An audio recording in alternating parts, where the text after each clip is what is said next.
Habacuc capítulo 1, del 1 al 17, que es todo el capítulo. Pero muchas gracias, Mara. Habrá más veces, que se vayan preparando otros o otras.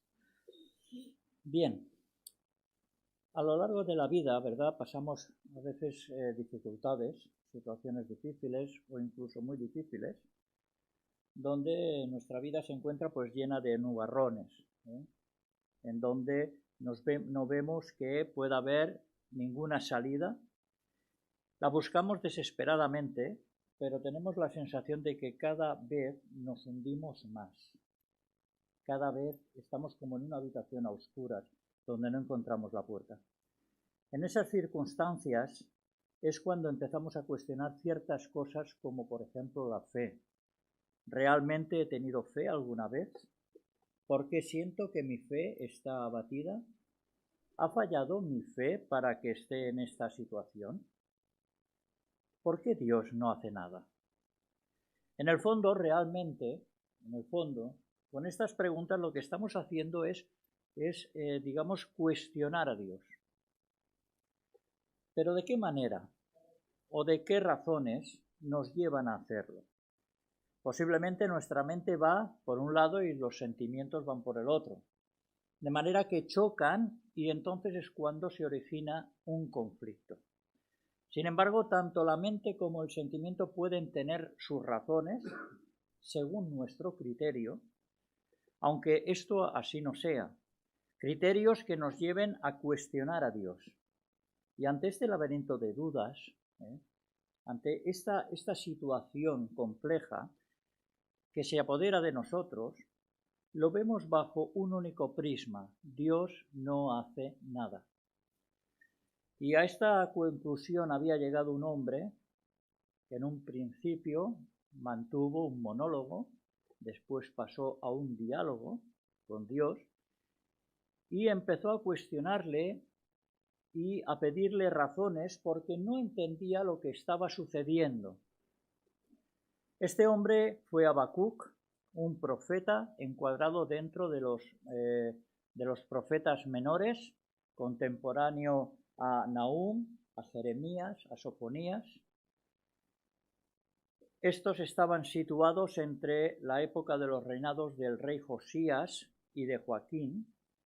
Fue una época donde el reino de Israel, el reino del norte, ya se encontraba en cautividad. Y curiosamente, después del rey Josías, que fue un rey bueno ante los ojos de Dios, todos los demás fueron reyes malvados. De manera que ese periodo fue un periodo de decadencia, tanto moral, espiritual como ética, y es en medio de todo este contexto donde aparece la figura de Habacuc, profeta que puede pasar desapercibido, pero que es un profeta importante e interesante. Tanto es así que en el Nuevo Testamento, por ejemplo en la carta a los Romanos, Gálatas o incluso en Hebreos, aparecen versículos que encontramos citados en el libro de Habacuc, y el más conocido es el del capítulo 2, versículo 4 de Habacuc: mas el justo por su fe vivirá. Y es interesante ver que el nombre de Habacuc lleva consigo varios significados. Por un lado, significa el que abraza, y por otro, el que lucha. Así que perfectamente podemos ver en todo el libro de Habacuc que es el hombre que se abraza a Dios y que al mismo tiempo lucha contra las injusticias. Y estos dos significados resumen perfectamente y nos muestran cómo era la persona de Habacuc.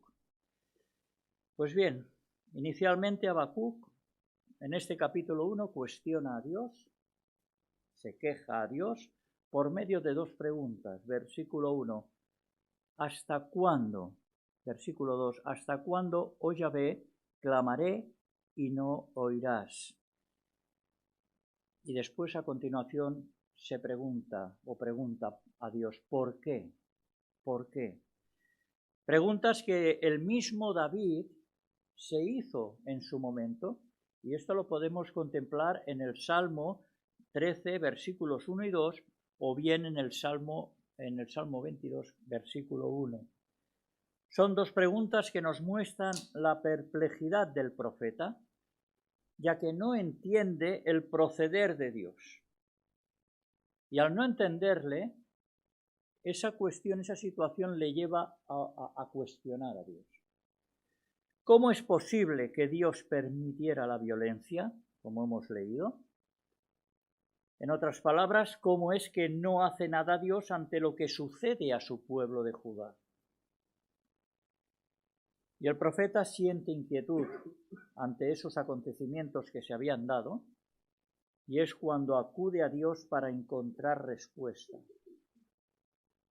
En cambio, no recibe ninguna, recibe solamente silencio por parte de Dios. No entiende por qué Dios no actúa, por qué no responde como hizo en tiempos anteriores, en generaciones anteriores a su pueblo. Y esa circunstancia lo expresa bajo varios términos como violencia, iniquidad, pleito, contienda, etc. Aspectos que muestran la injusticia en la que en aquel tiempo vivía Judá. Y ante este panorama podemos decir que el libro de Habacuc viene a ser el espejo para el creyente, porque su perplejidad, el cuestionar a Dios en circunstancias complejas, no es algo nuevo, es algo que se va sucediendo año tras año, tiempo tras tiempo. Y esas dudas y altibajos que se sufre, las preguntas que nos hacemos y que le hacemos a Dios, nos acercan a la realidad del profeta Habacuc. Al acercarnos a los versículos del 2 al 4, observamos una similitud al momento actual en el que la injusticia vemos que está a la orden del día. Y nos preguntamos, ¿cómo es posible que en la sociedad donde el relativismo es lo que está imperando, en las injusticias que están a la orden del día, en la que se ejecutan constantemente acciones ilícitas, pocas éticas, pocas morales, donde el que las hace se lleva todas las medallas y en cambio el que se comporta intenta vivir conforme o de una manera recta y piadosa es vituperado? ¿Cómo es posible, cómo es mirado con malos ojos e incluso oprimido? Y este sentimiento de angustia es el que siente Habacuc. La otra pregunta que podemos hacer es ¿cómo se ha llegado a esto? Y si damos una respuesta, veremos que es debido a la influencia en la sociedad, a la influencia atea y agnóstica, en la que los principios bíblicos han sido desechados e ocupados por el racionalismo irracional. En otras palabras, por el pensamiento predominante de cada individuo que desemboca no en cosas buenas, sino en corrupciones, en egoísmos, en soberbias y en toda clase de cosas tales como las que nombra el apóstol Pablo en la carta a los Gálatas, capítulo 5, versículos 16 en adelante, las obras de la carne. Y ante este dibujo catastrófico, hay esperanza. Hay esperanza. Porque si leemos detenidamente todo el libro de Habacuc, los 3 capítulos, detenidamente, vemos que el tema de fondo, curiosamente, es la fidelidad de Dios y la justicia de Dios. 2 aspectos trascendentes que marcarán la vida del profeta. El Habacuc del primer capítulo, y veremos desarrollado a través del capítulo 2 y el capítulo 3 cómo ha variado, cómo ha cambiado su perspectiva. Pero eso sí, sin olvidar que los injustos aquellos que viven en sus propios dictámenes contrarios a la voluntad de Dios, van a recibir las consecuencias de sus actos. Ahora bien, no se puede limitar el problema a los ateos y agnósticos, porque también abarca desgraciadamente al creyente y en general al pueblo de Dios.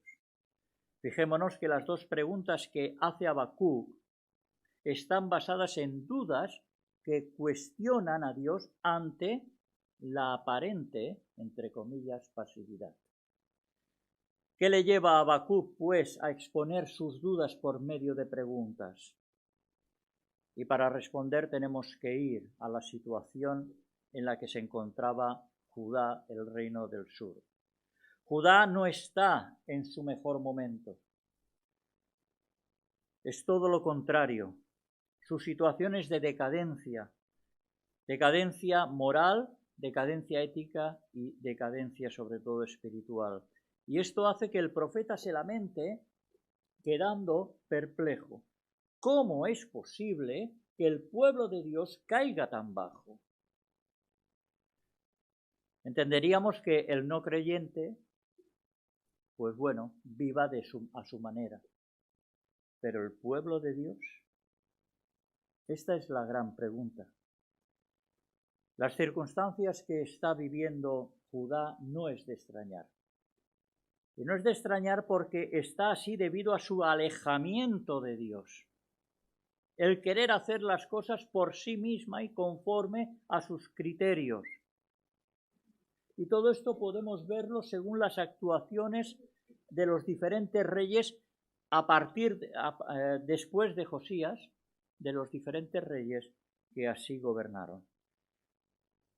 Cuando Habacuc le plantea a Dios su perplejidad, se basa en cosas que no entiende y que están afectando directamente al pueblo. Violencia, como se relata en el libro, en este capítulo 1, iniquidad, destrucción, debilidad de la justicia, son aspectos que se dan hoy día también y que nos muestra, por tanto, que el libro de Habacuc es un libro actual, reflejando la decadencia moral y espiritual de las sociedades de todos los tiempos.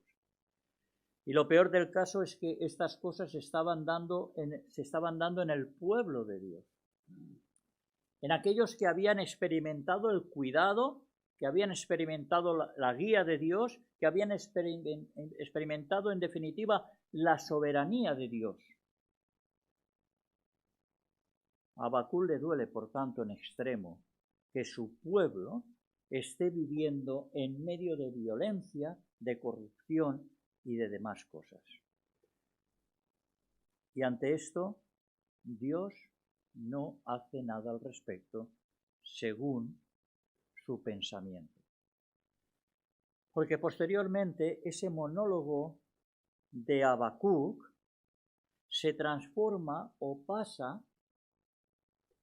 o se convierte posteriormente en el diálogo que mantiene con Dios, porque Dios le responde. Y tenemos, por tanto, la primera queja de Habacuc a modo de lamento. ¿Hasta cuándo Dios va a permitir la decadencia de su pueblo? ¿Por qué le hace pasar a él por esa decadencia moral y espiritual del pueblo? ¿De qué sirve ser fiel si resulta que el piadoso, el remanente fiel, es pisoteado por el resto? Versículo 4. ¿Es que no lo ves, Señor? ¿No te estás dando cuenta o no quieres verlo? ¿No ves lo que está sucediendo? Pero hay una segunda queja por parte de Habacuc: el silencio de Dios. ¿Hasta cuándo, oh Jehová, clamaré y no oirás? Y daré voces a ti a causa de la violencia y no salvarás. El silencio de Dios ante las inquietudes que está viviendo y exteriorizando el profeta. Así que Dios, con ese silencio, le hace a Habacuc seguir cuestionándole. El que Dios aparentemente no haga nada, aparentemente, le hace pensar a Habacuc que Dios está lejos, que no atiende a su perplejidad, que no le responde. ¿De qué me sirve entonces orar si tú, oh Dios, no me respondes? Y esta sensación seguramente la hemos vivido, ¿verdad? ¿Quién no ha pasado por un tiempo donde no recibimos respuesta en el momento que creemos que debemos de tenerla? Y es entonces cuando, consciente o inconscientemente, empezamos a cuestionar, ¿verdad? Y decimos, ¿dónde estás, Dios? ¿Dónde estás, Dios? ¿Es que no ves por lo que estoy pasando? Cuando tenemos este pensamiento, es uno de los momentos más difíciles, más duros, porque tenemos la sensación de que Dios no está escuchándonos. Tenemos la sensación de que no responde a nuestra necesidad. Y es entonces que se nos dispara el pensamiento, le dejamos libre a nuestro pensamiento y para nuestros adentros nos decimos, Dios es injusto. Dios es injusto. Si en alguna ocasión, por tanto, te preguntas esto, ve a los salmos. Acudamos a los salmos, desde el Salmo 1 hasta el Salmo 150, y en todo el libro de los salmos vamos a encontrar la respuesta a todas estas preguntas. Habacuc, pues, no es indiferente a ello y está sufriéndolo. Y vive en una constante interrogación. ¿Acaso no me debes respuesta? ¿O es que te has olvidado de que yo soy tu profeta? Habacuc continúa sin entender nada, sin entender que Dios está a su lado participando de su sufrimiento. Y es que el sufrimiento de Habacuc es semejante en cierta manera al sufrimiento de Job, en cierta manera. Y la sensación de Job viene a ser la de Habacuc. No entendía cómo Dios dejaba que sufriera. Sin embargo, Dios estaba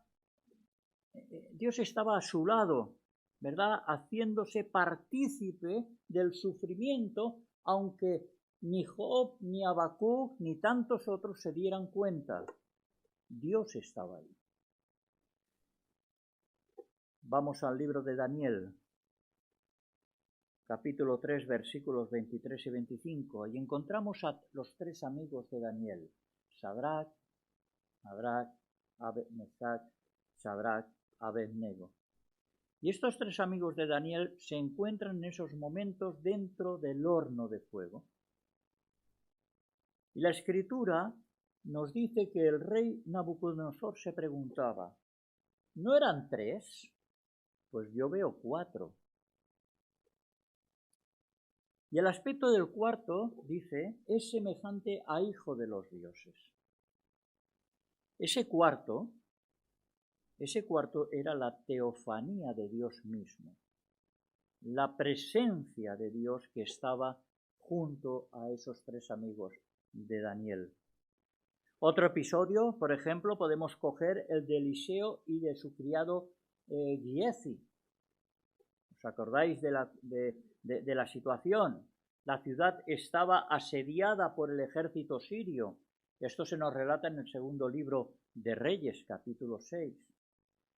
Y ahí vemos cómo el criado se encuentra turbado porque estaba viendo un gran ejército que tenía a la ciudad sitiada.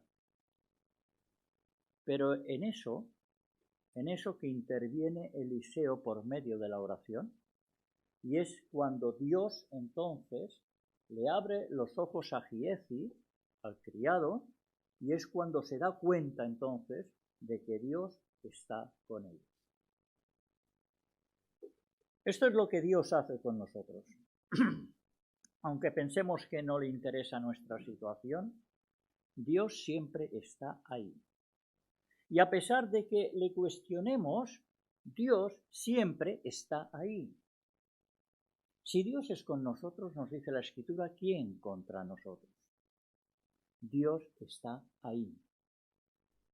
Así pues, en primer lugar, Habacuc no entiende cómo se ha llegado a ese punto, por lo que inicialmente cuestiona a Dios, se queja a Dios, y en segundo lugar no entiende el silencio de Dios. De ahí que siga cuestionándole. Pero vamos a avanzar más en el texto bíblico. Y ahora, y antes de llegar al versículo 12 y siguientes, encontramos 3 versículos del 4 al 11 en el que Dios le responde. Responde a esas inquietudes. Pero lo hace de una manera que en lugar, digamos, de dejar las cosas claras a Habacuc, resulta que se las complica más. En primer lugar, Habacuc acepta inicialmente que Dios imparta juicio a Judá porque la realidad es ese mal comportamiento, ese mal vivir del pueblo. Está conforme de que ese juicio evidentemente lleva consigo unas consecuencias. Es el resultado, por tanto, del comportamiento, ese juicio del comportamiento de Judá. Hasta aquí puede entenderlo Habacuc. El problema se encuentra en el método que utiliza Dios.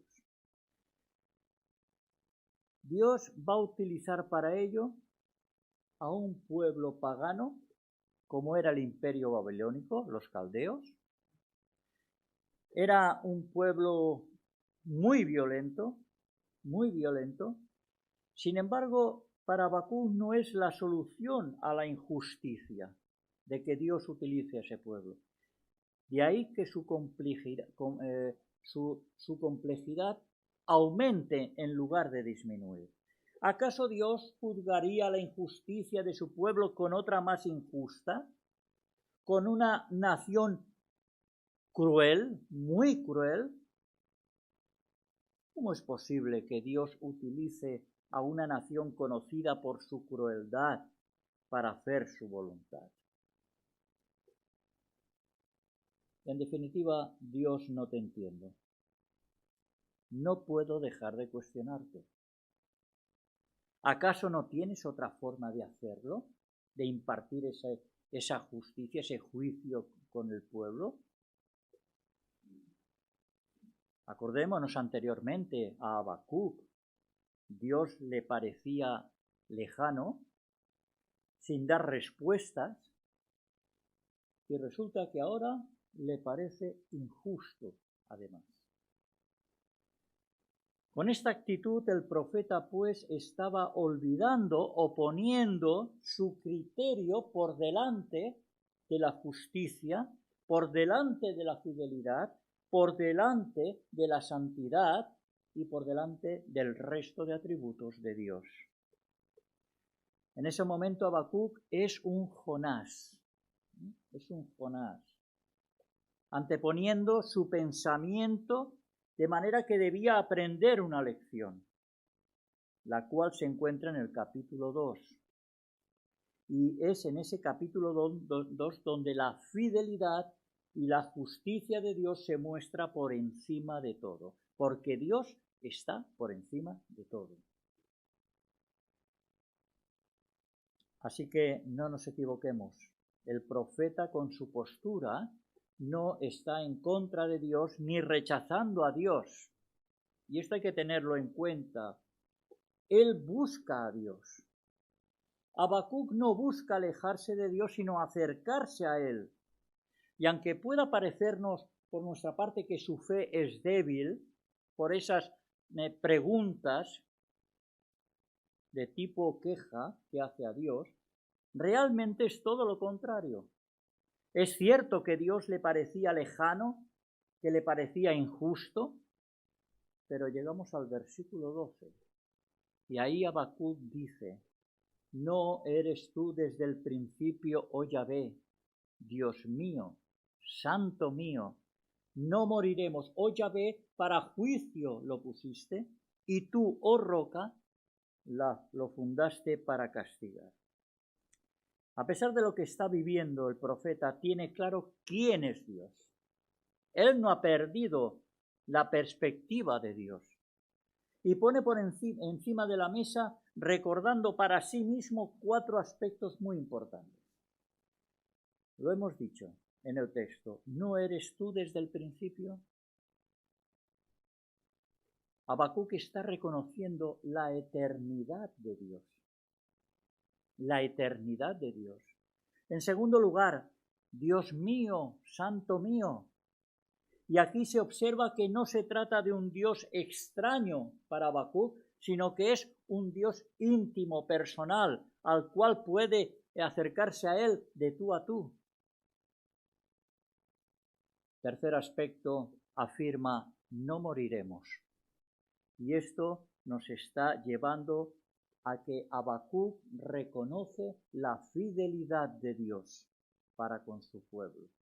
Porque a lo largo de la historia vemos, si continuamos, que el pueblo sí que fue cautivo. Pero ¿qué pasó a los 70 años? Profetizado por Jeremías, regresó a su pueblo en diferentes etapas. No moriremos. Y por último dice, y tú, oh roca. Habacuc está conociendo la firmeza, la fortaleza de Dios, el fundamento perpetuo. Así que estas cuatro identidades muestran la fe de Habacuc en medio del lamento y a pesar de no entender, se aferra fuertemente a su Dios. Y esto es muy importante. ¿Cuán importante es la fe? Que a pesar de las quejas, que a pesar de cuestionar la falta de respuesta inicialmente, aparece la fe sustentando a Habacuc.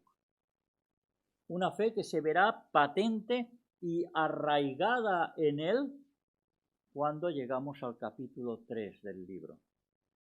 Y allí Habacuc, después de haber pasado toda esa situación, esos interrogantes, esas perplejidades, y después en el capítulo 2, esa tranquilidad, ese esperar, ese saber esperar, llega al capítulo 3. Y ahí aflora la adoración en lo más alto de Habacuc. Aunque la higuera, dice, no florezca ni en las vides haya frutos, aunque falte el producto del olivo y los labrados no den mantenimiento, y las ovejas sean quitadas de la majada, y no haya vacas en los corrales, o sea, es decir, aunque no haya nada de nada, aunque me pase lo peor de todo, con todo, yo, no otro, yo, personalmente, yo, el que cuestiona, yo, el que no entiende, yo me alegraré en Yahvé y me gozaré en el Dios de mi salvación. Ya puedo vivir en la oscuridad de los acontecimientos, en circunstancias que no comprenda. Debo agarrarme a la fe. Hay que agarrarse a la fe. ¿Por qué? Porque la fidelidad y la justicia de Dios es para siempre. No va a fallar. Sin embargo, no podemos evitar, ¿verdad?, que surjan esas dudas, esas preguntas. ¿Por qué? Porque somos personas de carne y hueso, con mentalidades finitas. Así que, ¿cómo debemos afrontar en el día a día las posibles perplejidades o situaciones de injusticias que puedan afectarnos? Pues vamos a hacer un breve repaso como respuesta. Nos acercamos a la palabra y encontramos la figura de Moisés. Moisés no se quejó. Vamos más adelante y encontramos al profeta Jeremías. Se quejó. Moisés también se quejó. Llegamos a Job y Job se quejó. Y en todos ellos no hubo por parte de Dios, curiosamente, ningún reproche. Moisés se quejó, Jeremías se quejó, Job se quejó. Podríamos incluir más nombres. Dios ningún reproche hizo, ni dijo. ¿Por qué? Porque lo hicieron, y esto es importante, lo hicieron desde la fe, desde la perplejidad, desde las pruebas y no desde la incredulidad, no desde el agnosticismo, no desde el relativismo. Lo hicieron desde la fe, no desde un corazón endurecido como el de Faraón, que no dejaba salir de Egipto al pueblo hebreo. La cuestión, por tanto, la clave está en la fe. La fe a Habacuc no le condiciona para dirigirse a Dios de tú a tú. Su fe es la que permite al profeta ponerse delante de Dios y pedir explicaciones, pero no de una manera altiva, no de una manera soberbia ni arrogante. Lo hace desde la fe, desde la humildad, sabiendo y teniendo presente su condición. Ahora bien, este estado de fe no es óbice para que Habacuc continúe teniendo inquietudes. Es de carne y hueso. Hay cosas que no entiende. Y estas inquietudes las expresa a partir del versículo 13. Y en el que, trayendo esos cuatro aspectos que hemos mencionado del versículo 12, el reconocimiento de la eternidad de Dios, el Dios íntimo y personal, la fidelidad de Dios para su pueblo y la roca como firmeza, trayendo estos cuatro elementos al versículo 13 y las ponemos delante de las inquietudes del profeta, a Habacuc le crean una cierta contradicción, porque no encontraba sentido de que Dios, que amaba a su pueblo, utilizara a una nación cruel precisamente para hacerle un juicio. Y la inquietud de Habacuc no es mala ni reprochable. Y no es así, ya que muestra que tiene confianza en Dios. Una confianza que se ve en el diálogo que tanto Habacuc como Dios mantienen entre sí. Habacuc y Dios tienen una relación fluida, cotidiana. Y eso da que pensar. Da que pensar porque hoy día se vive a contrarreloj, ¿verdad? Todas las cosas para ayer. De manera que las excesivas obligaciones no dejan pasar el necesario tiempo con Dios. Hay que buscar tiempo para Dios. Y esto es una cuestión que no se le da la importancia que realmente tiene. ¿Cuánto tiempo o cuántas veces busco la relación con Dios? La vida espiritual se ha convertido en un monólogo, como al principio a Habacuc. Un monólogo. Y así lo que provoca es vivir en una continua inquietud, en un continuo cuestionar a Dios, no dejando que intervenga. No dejando que intervenga. De ahí ese monólogo que estamos acostumbrados a hacer. Habacuc, no nos equivoquemos, porque él es consciente que Dios es soberano. Esa perspectiva no la ha olvidado, no la ha olvidado. Su actitud de queja no es un reproche, porque Dios no le reprocha, al igual que a los otros. es consciente que Dios es soberano y su actitud de queja no es reproche, sino que nace de la incomprensión, la cual va a disiparse cuando se llega al capítulo 2, el que tiene que esperar, tiene que apaciguarse y decir, mira, Habacuc, espera.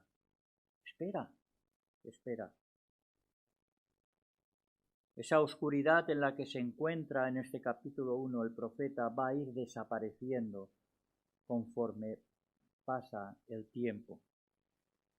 Pero mientras tanto, en los versículos del 15 al final, el profeta compara las acciones y las crueldades de los caldeos, de los babilónicos, que es el imperio, el pueblo que va a utilizar Dios para impartir el juicio sobre Judá. Lo hace con la figura del pescador, quien con todo tipo de aparejos, el pescador, va conquistando las otras naciones, va avanzando, haciendo que impere ¿qué? La ley del más fuerte. Asimismo, con lo que describe Habacuc en el versículo 16, fácilmente podemos trazar una cierta semejanza con el poder de ciertos países, ¿verdad?, que a lo largo de los tiempos solamente trabajan con un propósito, obtener la hegemonía, el más fuerte, el que tiene más poder. Países que muestran su poder militar rindiendo culto a ello, de manera que van engordando su ego. Y no pongo ejemplos, porque todos sabemos ejemplos. Y si vamos y bajamos al aspecto empresarial o individual, la acción de los caldeos se ve reflejado también porque lo que interesa, ¿qué es? Pues la fortaleza económica. Y si para eso es necesario avasallar, para eso si es necesario destruir a personas, pasar por encima de ellas, pues se hace, ¿por qué no? El poder económico. La pregunta de Habacuc es lógica, que va a una dirección. ¿Seguirán los caldeos pescándonos con sus redes? ¿Seguirán matando sin compasión a la gente? Este sentir lo podemos traducir como: Señor, ¿no vas a hacer nada? ¿No soy tu pueblo? La sociedad decadente, cuando hacemos un poquito de análisis, vemos que ha dejado atrás, ¿verdad?, los principios éticos. ¿Y qué decir del espiritual? Ese ya ni por descontado. Se habla de libertad, pero dicen, tu fe te la guardas para ti. Vivimos en un mundo libre, pero cuidado con lo que haces y dices. La fe te la guardas para ti. Viendo todo este panorama que nos está mostrando Habacuc, no es de extrañar que se encuentre perplejo y con dudas. No es de extrañar. Pero Dios quiere que se le planteen nuestras dudas, nuestras perplejidades. Porque lo peor que se puede hacer o podía hacer Habacuc es guardárselas. Y al igual que Habacuc, Dios quiere que no nos callemos las dudas, que no nos callemos ante Él esas perplejidades, porque si no se hace viene a ser una herida que se infecta y entonces va a más. Por consiguiente, las dudas y las perplejidades que podamos tener a lo largo de la vida, como Habacuc, vamos a exponérselas delante de Dios. No nos las callemos. Tenemos que tener una relación de tú a tú, no una comunión de tanto en tanto, o según mis necesidades yo te pido. No. de tú a tú. Habacuc las expuso, pues, abiertamente a Dios, produciendo conforme los capítulos 2 y 3, en los que, y sobre todo en el 3, en el que cierra el conflicto personal que tenía. Como conclusión, ver que Habacuc, el hombre, ¿verdad?, que abraza y que lucha, consciente de la situación y ante la falta de respuesta, inicialmente cuestiona a Dios quejándose por medio de preguntas. ¿Hasta cuándo? ¿Por qué? Sin embargo, Dios, ese monólogo inicial de Habacuc, lo convierte en diálogo y le responde. Y le responde que va a hacer juicio a su pueblo. Esto es fuerte. Y esto Habacuc inicialmente lo entiende, lo encuentra lógico, pero cuando conoce el método a utilizar por parte de Dios para llevar a cabo ese juicio, que es a través del imperio babilónico de los caldeos, un pueblo cruel, que va a ser el instrumento de su juicio, automáticamente, en lugar de disminuir esa perplejidad que siente Habacuc, hace que le aumente más todavía. Y tiene que continuar en ese diálogo que ha entablado con Dios porque no entiende. No entiende. Así que el creyente no es ajeno. A lo largo de los años, al igual que Habacuc, se pasan momentos en los que no se ven o nos encontramos inmersos en dudas, no entendemos los métodos a veces de Dios ante las circunstancias, queremos una respuesta rápida, que no quede en un monólogo, sino que se convierta en ese diálogo de tú a Dios. Hay que aprender, por tanto, de Habacuc y exponer a Dios lo que sentimos. Y las inquietudes que tengamos, no guardarlas, recordando que la fe a Habacuc no le condicionó para tener una conversación abierta con Dios. Por tanto, que esa fe no fluctúe por las diversas situaciones que podamos sufrir a lo largo de la vida. Y recordar sobre todas las cosas siempre lo que afirma Habacuc en ese estado de espera del capítulo 2, versículo 4, donde llega a decir y a confirmar: mas el justo por su fe vivirá. Que el Señor pues nos bendiga.